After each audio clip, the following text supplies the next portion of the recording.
Hello everyone! In this lecture, we will take a broader look at a very important browser security concept called same origin policy, and also the related topics such as cross-origin resource sharing and cross-site leaks.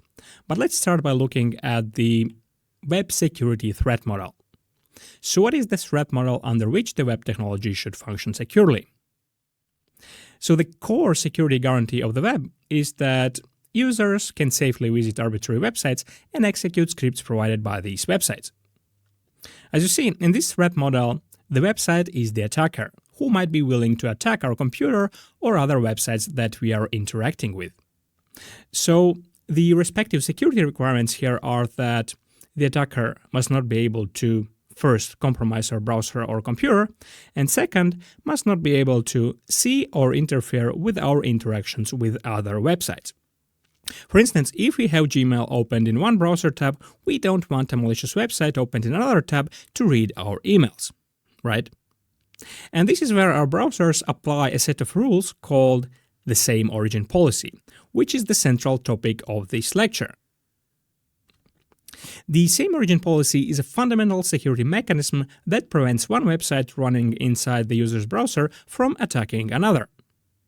So what it means in practice is that it should be safe for us to browse two different websites in parallel, no matter whether they're opened in two different browser windows or browser tabs, or even if one website embeds another website inside it using iframes. So this same origin policy enforces isolation between scripts running on different websites such that these scripts could not interact with websites belonging to another origin. So even if this website A embeds website B in its web page, the scripts running inside the website's A security context should not be able to read out what the website B here shows to the user. So in simplified terms, the same origin policy enforces that scripts running in one origin cannot access resources of another origin. If our browsers did not enforce such a policy, then a script running on a malicious website A could simply load a website B in an iframe and read out all sensitive data that the website B is showing to a user and perform any action inside the website B on behalf of the user. Now, a website origin here is defined as a tuple consisting of scheme, host, and port. This means that websites running on different hosts, even if they belong to the same root domain, will be considered different origins and therefore will be isolated from each other. So as you see, the same origin policy is much stricter than the same site policy used for sharing cookies, because the same site policy includes the root domain with all its subdomains. Now, what is important to understand here is that the same origin policy only ensures that the cross-origin reads are forbidden, while cross-origin embedding is still allowed by the policy. What it means in practice is that a malicious website can still embed an image or iframe in its website. However, the same origin policy enforces that the malicious website will not be able to access the data contained in the embedded image or the DOM of the embedded iframe. And as you will see later in this lecture, this type of cross-origin embedding, unfortunately, can be abused by an attacker to interfere with a website belonging to another origin. Anyhow, at this point you may come to the question, okay, so websites belonging to different origins cannot interfere with each other. But how could websites which belong to the same origin interfere with each other if they are, let's say, running in different iframes or browser windows? So let's take a look at different types of same origin access methods. Same origin access using iframes would work such that a website a.com embeds into itself an iframe loading this resource from the same a.com origin. Since this iframe is of the same origin, a.com has full access to the child frame, so it can access the document object model of the included iframe and also modify it as needed. Now, the child frame also has full access to the parent website by accessing the window.parent object. So, frames or iframes is the most basic same origin access method, although today the use of iframes in modern websites is highly discouraged. Another same origin access method is by using open windows. So a website, a.com, can use the window.open function to open another window to a web page at a.com origin, which will return a handle or a reference to that window. Now in practice, depending on the browser settings, this window will most likely open in a new tab rather than in a separate browser window, but it is just a user interface nuance. The result is that a.com now has full access to the opened window via the opened window handle. And also the opened window has full access to the opener window using the window.opener object. And just a note, a window handle can also be obtained for windows that are opened by clicking on an HTML link. But for that to work, the real opener attribute has to be specified here. Now, let's look at what happens if the loaded frame or open window does not belong to the same origin. So in the case of the cross-origin use of frames, the a.com has no access to the child frame's document object model, and the child frame has no access to the DOM of the parent. This is expected as the same origin policy prevents documents from different origins to access each other. However, what is perhaps quite unexpected is that the parent and the child can still navigate each other. So the parent can redirect the child frame to another website, and also the child frame can redirect the parent window to another website. It is probably fine that the parent can redirect the child frame wherever it wishes. However, why should the child frame from another origin be able to interfere with the parent window? So as you see, loading iframes from untrusted origins can still introduce some security issues. Now, for the cross-origin use of opening windows, the result is very similar to frames. The a.com has no access to the opened window's document object model, and the opened window has no access to the DOM of the parent. However, here we have the same security issue as in the case of the cross-origin frames, namely that the opener and the opened window can still navigate each other. The opener can redirect the opened window to another website or close the opened window at any time. And also the opened window can redirect the opener window to another website. Now, compared to the cross-origin frames, this security issue here is more severe as it can be used in the so-called Tabnabbing attacks. This would be a type of a phishing attack where a malicious website a.com opens a window to some legitimate website b.com, but after some delay redirects the b.com window to some phishing website that mimics the appearance of b.com. And if the user fails to notice that the address bar of the window has suddenly changed, the user might enter some passwords or other sensitive data in the phishing website. And this attack, of course, could also work in reverse, where the opened website performs an attack on the opener website. We will cover later in this lecture how to prevent these type of attacks. Another very powerful same-origin access method is using the JavaScript's fetch API. Using the fetch method, we can send very advanced HTTP requests to same-origin websites. Here you can see an example of such a request. We can ask the fetch request to include cookies, and we can use JavaScript to inspect the HTTP response once it is returned. Using fetch, we can specify pretty much any HTTP method here. We are not limited only to get and post methods. Then we can specify any request header here, except for forbidden headers such as user agent, cookies, and any other header that is reserved to be set by the browser. We can also set an arbitrary content type header and request body. For example, here we are posting some JSON data to the server. Then we can also spoof the refer header, but only to same origin URLs. So this is not really a spoofing. And when the response is received, we can inspect the response, including the HTTP status and the return headers. In this example here, we are converting the response object to a text object, and then we are converting it into a string and logging its value to the console. To summarize, this is a very powerful method how JavaScript can access and process resources that reside on the same origin without the need to open windows or load resources using iframes.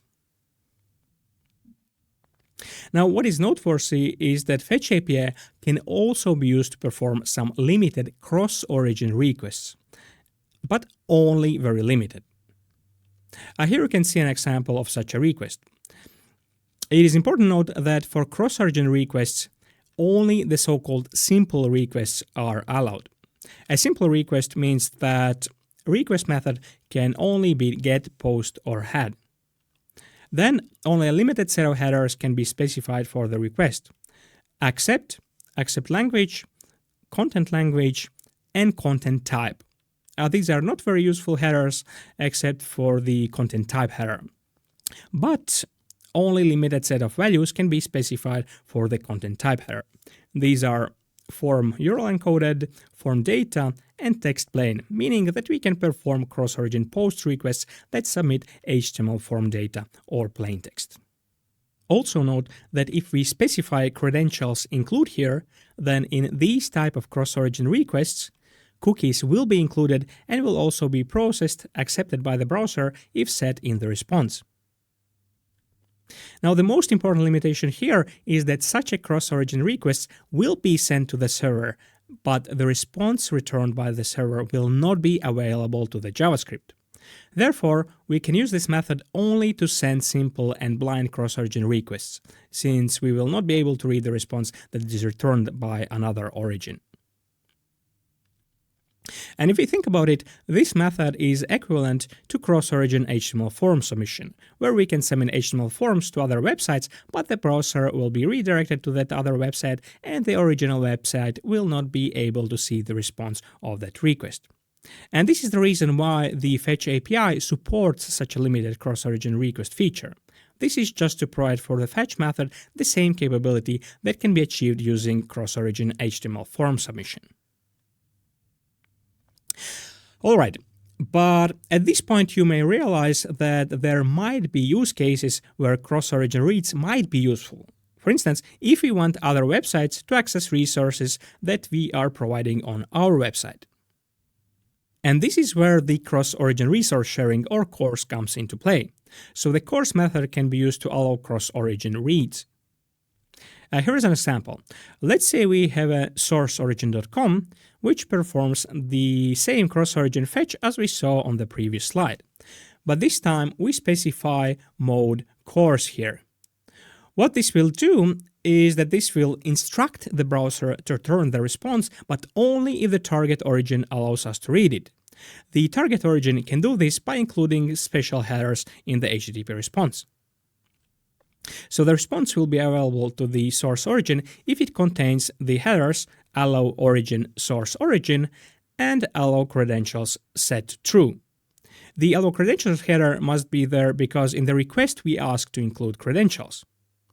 Now, if these two headers are returned, the browser will return us the response here. What you have to immediately note here is that this creates security implications for targetorigin.com, because now sourceorigin.com can send requests and perform all actions that a logged in user in the target.com can perform. So this allow credentials true header should be set only if the target origin fully trusts the source origin. For instance, this could be a case where the same company owns both domains. But usually we would only allow credential-less requests to be made. By allowing credential-less resource sharing, typically we will not introduce any security issues other than third-party websites will be able to use our resources without paying us for our network bandwidth. And a good thing is that for credential-less requests, it is sufficient to return allow origin set to wildcard to authorize any website for using the specific resource. However, if we use allow credentials set to true here, we must specify here explicitly the origin that is authorized to access the resource. This is required for security reasons, as authorizing any website to access resources with the user's credentials attached sounds like a quite dangerous idea. Anyhow, if there is a need to authorize more than one origin to access our resource, then we can solve this by generating the allow origin header dynamically based on the request's origin header. The origin header is a header that modern browsers will include in cross-origin requests, and it will be set to the website for which the request was made. In this case, sourceorigin.com. So we can check the request's origin against our allow list, and if the origin is authorized, we can put that origin into the returned response here. However, what is important to note here is that in such a case, we would also have to return the header vary origin here. This will tell the browser and any HTTP cache server, if present, that the response will vary based on the request's origin header. This is needed to prevent a cached response being returned when the same request is performed from a different origin. Think about it a bit, okay? To summarize, this is how we can authorize cross-origin requests received from other origins. However, this method will only work for so-called simple requests that were described on the previous slide. If we want to send a cross-origin HTTP request that use arbitrary request method and headers, then we have to use a mechanism with the so-called preflighted requests. So the course preflighted requests are used for non-simple requests, and here is an example of such a request. This request is non-simple because it sets a non-standard header xping other, and it sets a non-simple content type header text XML. So before a browser can send such a request, the browser has to check whether the target origin would authorize such a non-simple request. And to do this, a preflighted request is used. Here's how such a preflight request would look. The preflight request is sent using the options method. The origin header will be filled with the origin from the request comes from, and two additional headers will be sent. Request method, post indicating that the actual request will be sent using the post method, and request headers indicating that the actual request will contain custom headers, xping other, and content type. So basically, at this point, the server can decide whether to authorize such a non-simple cross-origin request. If the server decides to authorize it, then the server returns a response such as this, answering that this origin can send cross-origin requests with these type of methods and these type of headers. And then in maxH header, the server specifies for how long the browser can remember this authorization without sending another preflight request. If the maxH header is not returned, then the browser is expected to remember this authorization for 5 seconds only.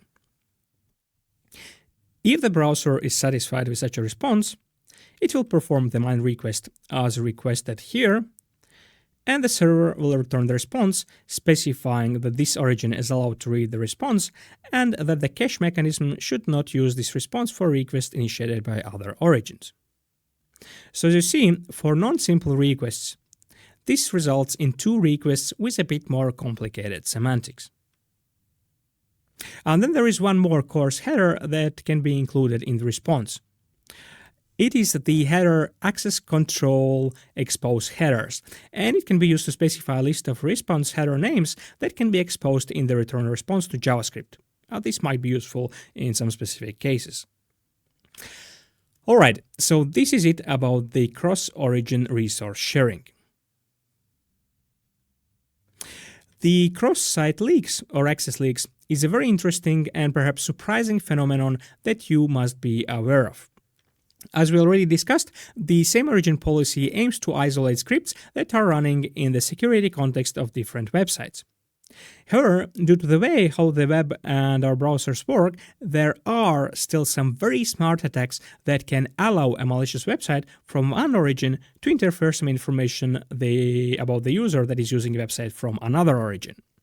This works because our browsers provide different means how websites can interfere with each other. And just to note, another term for this attack is a browser side channel attack. Alright, but what is the information that could be interfered through these type of attacks? The most basic information that a malicious website could infer is whether the user is logged into the target website. As you see, leaking such rather basic information could already compromise the privacy of the user. Usually, determining whether the user is logged in would be the first step for the attacker, but the attacker could go even further. In this step, the attacker could verify, for instance, whether the ID of the user matches a specific value. So this would enable an attacker to de-anonymize or identify the user in the website. Then the attacker could try to establish whether the user has some specific access rights in the target website. And so on. As you'll see from the attack techniques, the attacks could be adjusted to find answers to various specific questions about the logged-in user. So let's take a brief look at the most popular attack techniques. Cross-site leaks through timing attacks is a very simple attack technique. The thing is that browsers make it very easy to time cross-origin requests. Consider the following script executed by a user's browser on an attacker's website. What this will do is that it will perform a cross-origin fetch request to the account page on the target website, and after the request is complete, will show how much time it took for the user's browser to fetch the response. Let's say that the attacker now learns that it took 450 milliseconds to perform the request. Now, based on this timing information, the attacker may try to deduce whether the user is logged in.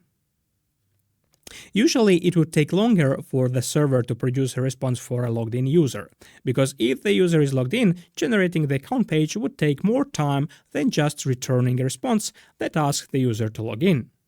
So, this attack would first require the attacker to benchmark the target website to find out the response time for logged-in user versus a logged-out user. And of course, the attack would be more reliable for slower servers where this timing difference is more distinct. And we can apply the same idea for extending the attack. Let's say this is some search form on the target website where users can search through their medical records. And here we can apply the same observation as before. If this request comes very quickly, then perhaps the search did not return any result. Whereas, if the response is slow, then we can deduce that many results were found and therefore it took longer for the server to produce the response, right? So I hope you got the idea of these timing attacks. As you see, even though they are very basic, they could be quite effective in leaking information about the logged-in user. Cross-site leaks through embedding content in another type of side channel. Let's take a look at some of them. An interesting nuance is that the image element leaks dimensions of a cross-origin embedded image. For instance, the attacker can embed an image from a cross-origin website, and while the same-origin policy will forbid the attacker script from reading the content of the embedded image, the dimensions for the loaded image will be accessible via JavaScript. And this could leak information if variable-sized images are returned to different users or to users that are logged in versus unauthenticated users. Here you may ask, why the heck browser is leaking this information to a website of another origin?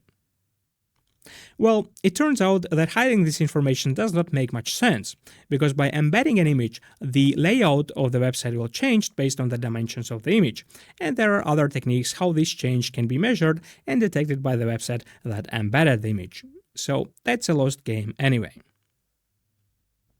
Then error events can be used to leak HTTP response status code of the embedded image.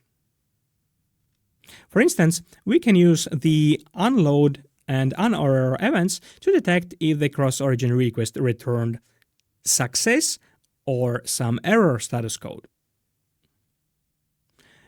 So this could leak information if some resource is available only to logged in or privileged users.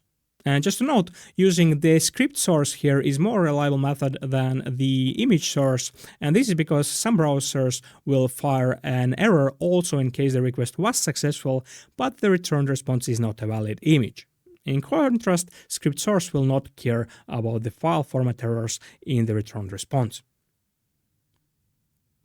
Now, another cross-site leak is that iframe and Windows.open leaks number of frames in the embedded or open web page. Here is an example for iframes. So here we are embedding a cross-origin website using iframes. Our script waits 3 seconds for the page to load and then returns the number of frames in the loaded web page. Similarly, for Windows Open, we can open a window to cross-origin website, wait 3 seconds, and print out the number of frames in the loaded web page. This could leak information in case variable number of frames are returned to different users or logged in versus unauthenticated users. Another frame-related leak is that iframe leaks the presence of focusable HTML elements with the ID attribute, meaning that a cross-origin website can determine whether a given ID is set anywhere on a web page. So let's assume that the target website for authenticated users shows a button Pro account with the ID set to Pro. In our website, we would embed the target website into an iframe and pass the ID attribute's value Pro as the URL fragment. Now, if there exists an HTML element with such an ID attribute, then the browser will attempt to scroll to that element and that iframe will get focus, and as a result, our website will receive the blur event. So if our website receives a blur event, we know that the iframe got focus, meaning that there is an HTML element with such an ID attribute inside the target web page. So this could leak information if some elements are shown only to privileged users. And as you see, this is a quite powerful access leak, as most websites are likely displaying different elements based on the user's privileges. Another risk here is that short secrets included in the ID attribute could be simply brute forced by performing this experiment with various ID values. The iframe also leaks client-side redirects performed by the embedded website. So if the framed website performs a client-side redirect, it will reload, and we will be able to detect that as the load event will be triggered every time the iframe loads. This could leak information if redirect or reload is performed only for privileged users.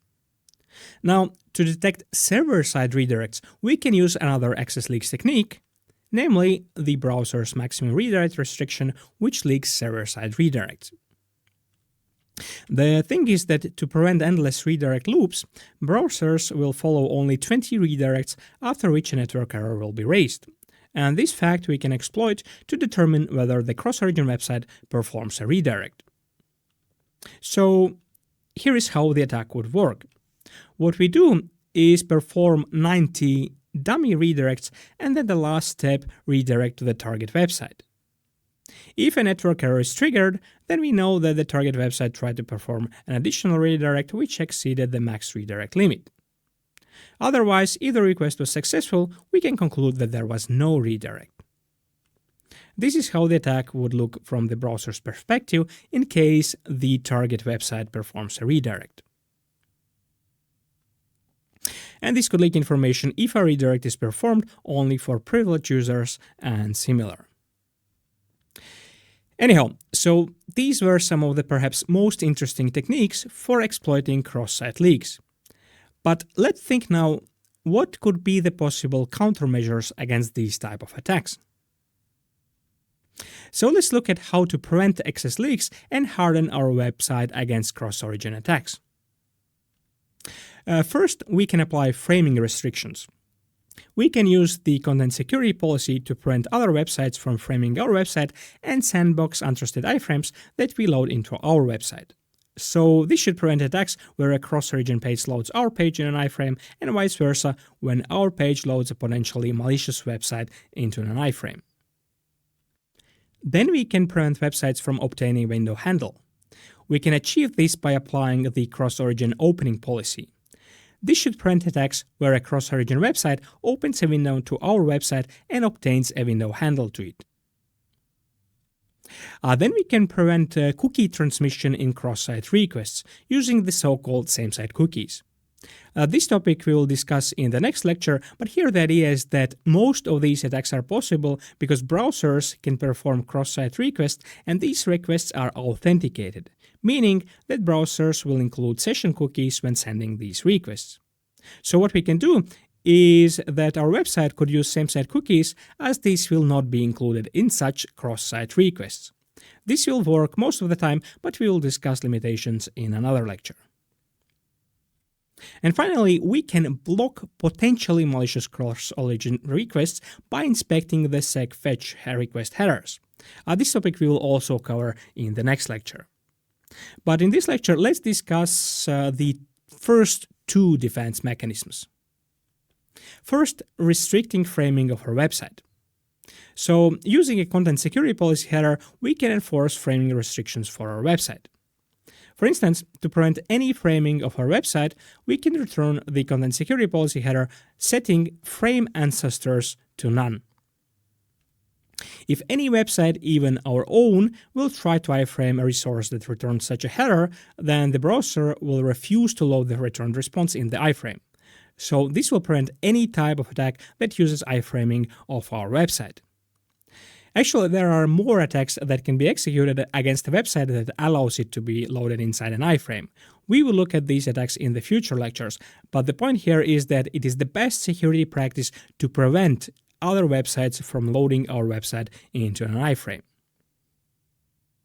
Now, if necessary, we can specify a more relaxed content security policy by providing a framing allow list. So here we can specify self to allow same origin framing, and here provide one or more origins that are allowed to frame our resource.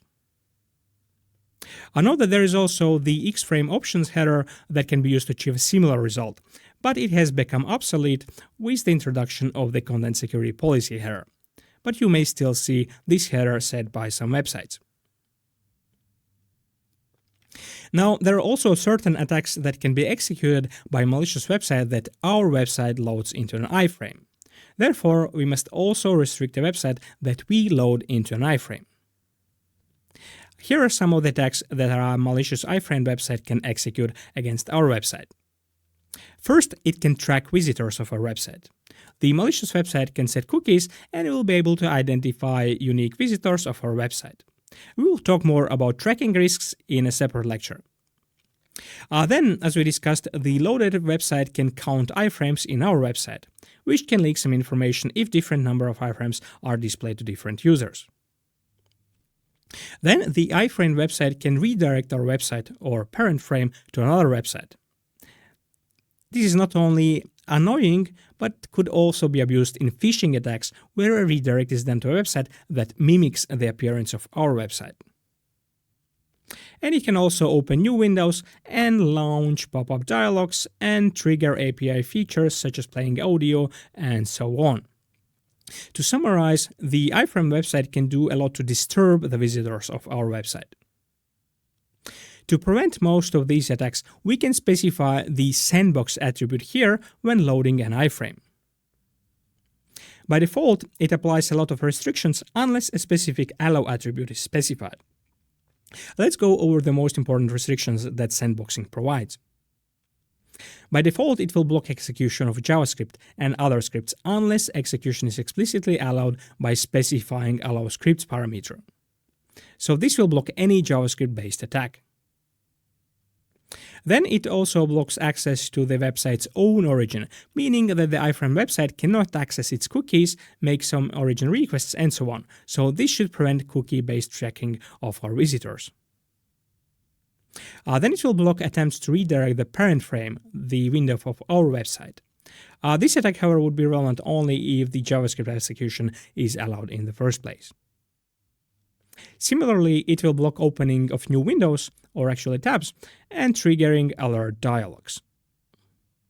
There are more restrictions that sandboxing applies, but these here are the most important to mention.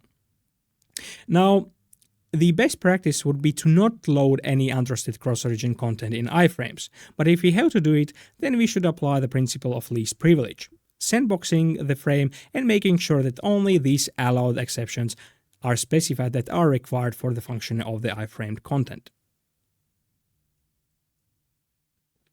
Then the cross-origin opener policy is an HTTP response header that prevents other websites from obtaining a window handle to our website. So we can return a cross-origin opener policy header set to same origin, which will tell the browser that only our own website may obtain window handle to windows that belongs to our website. What it means in practice is that an opener from another origin will have no reference to the open window, meaning that other origins can still use the window.open function to open a window to our website, but the window reference will be null.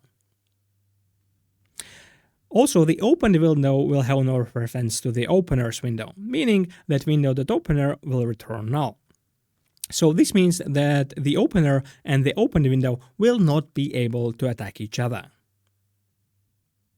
And this prevents the frame counting, access leak, and window navigation attacks that we discussed before. Note that this applies also to windows opened by a website that sets the COOP header. This means that if our website sets this header, our website will also not be able to obtain window handles to other websites that are opened from our website. This security header is also a header which is safe to be applied by default, unless of course our website uses some strange features where we would need to get window handles to other websites.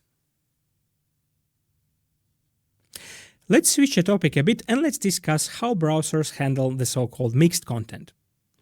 A web page has mixed content when it is loaded over a secure HTTP connection as you see it here, but it loads sub-resources over an insecure HTTP connection.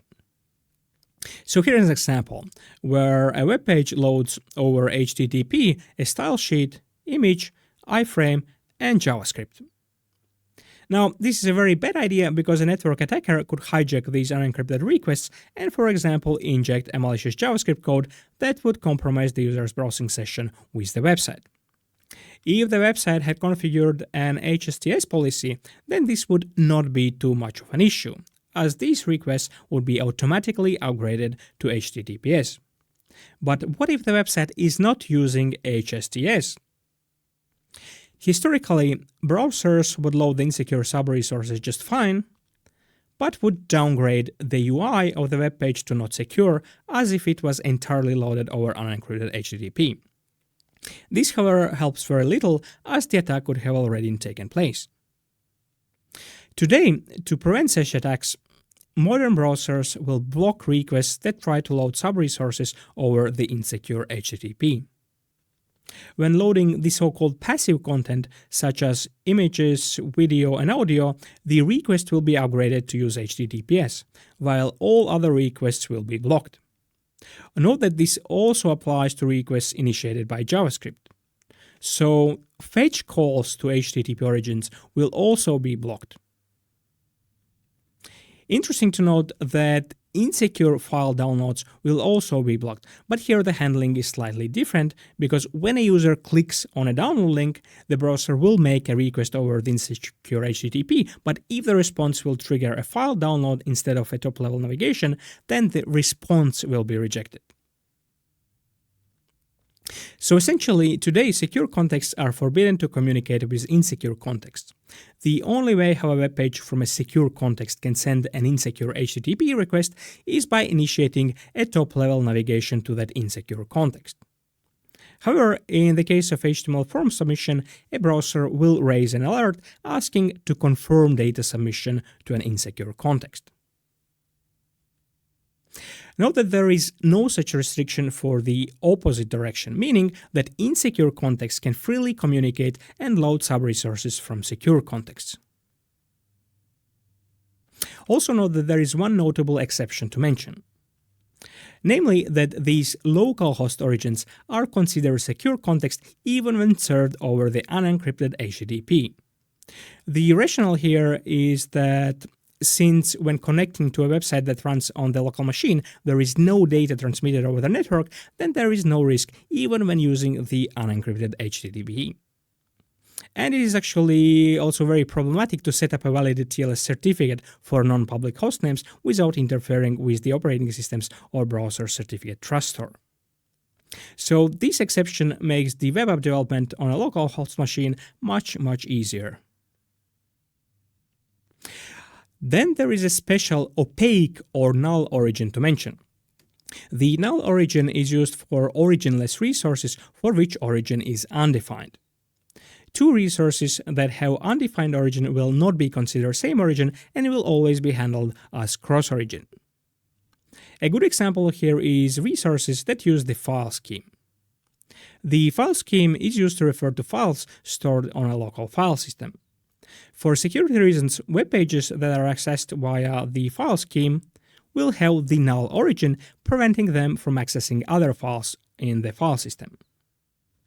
So, for example, the web page a.html will not be able to access the file b.txt, meaning that, for instance, the web page will be able to load b.txt in an iframe, but it will not be able to read out the contents of the iframe, as the file b.txt will not be considered same origin. If there was no such restriction, then one malicious web page opened from our local file system could upload all files from our computer to some remote destination. Thanks to this isolation, the harm that can be caused by a malicious web page opened via the file scheme is quite limited. Similarly, resources that use the data scheme also have the null origin. The data scheme is used to embed data directly within the URL.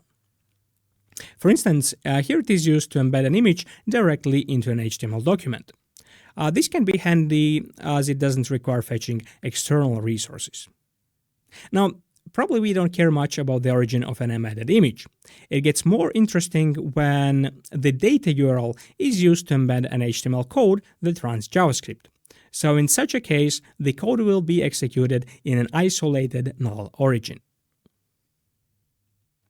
Sandboxed iframes are also assigned the null origin unless the allow same origin attribute is specified. So even though this iframe loads a web page at the example.com origin, the web page will be assigned the null origin and it will not be able to access resources such as cookies of the example.com origin. Also note that whenever the null origin makes a network request, the origin header in the request will be set to null. In the context of cross-origin resource sharing, it is important to not trust requests that come from the null origin. This is because an attacker can use the data scheme or sandboxed iframe to force the user's browser to send cross-origin requests from the null origin. For instance, Facebook had a notorious course misconfiguration where the null origin was trusted. This enabled a malicious website to make an unauthorized request to Facebook API server on behalf of the logged-in user, in this case allowing an attacker to access private messages, photos, and attachments sent on the Facebook chat. So trusting the null origin turned out to be a mistake that even Facebook made. So that's about the null origin. There are also other contexts where the null origin is used, but these are the most popular ones which we may encounter in practice. As the last topic of this lecture, let's look at the DNS rebinding attack. The DNS rebinding attack is a very ingenious attack which can be used to bypass same origin policy, or to be more precise, to trick a victim's browser to believe that web resources hosted on other servers belong to the attacker's web origin. The idea here is actually quite simple. First, an attacker tricks a victim to access attacker's website, attacker.com, which loads a malicious JavaScript. That JavaScript code then invokes a same origin fetch request to attacker.com. To establish a connection with attacker.com, the browser will perform a DNS lookup to find the IP address of the server, and this is where the DNS rebinding attack comes into play.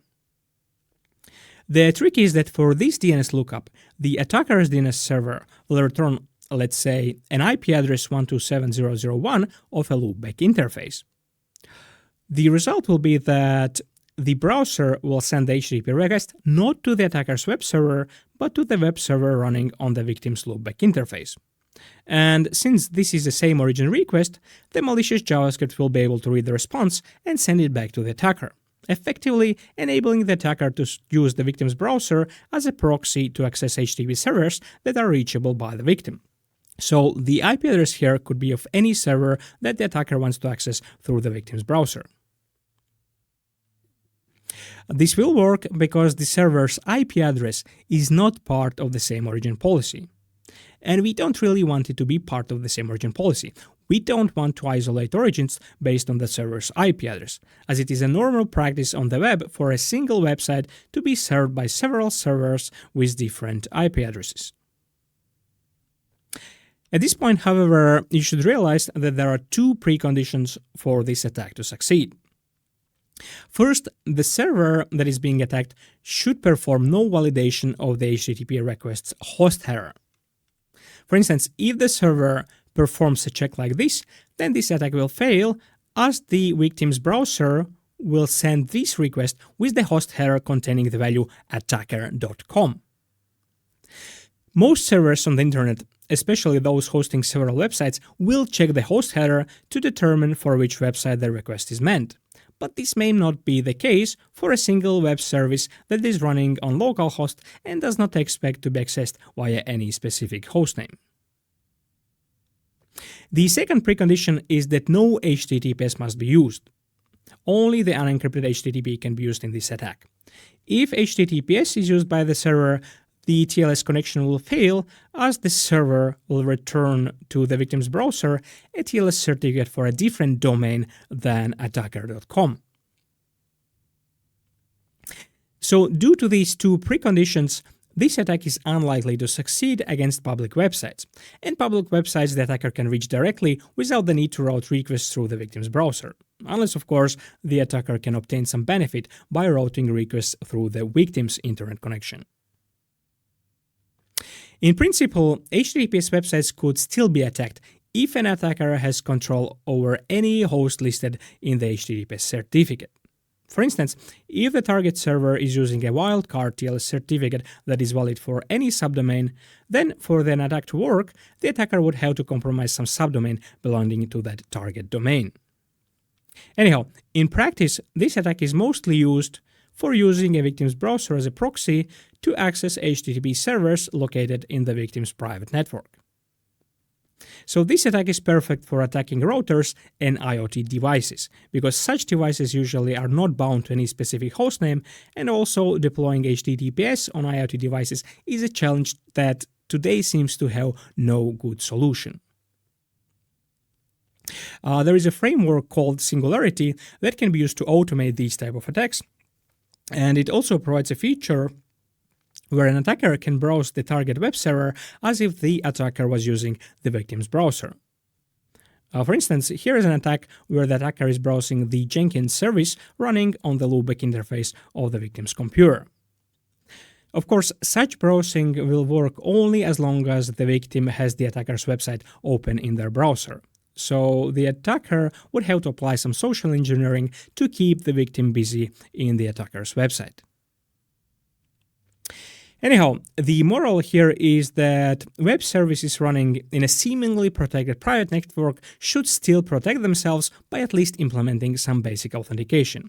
And the host header validation is something that should be performed either by the web server or the application itself. But alright, with this topic we end the lecture.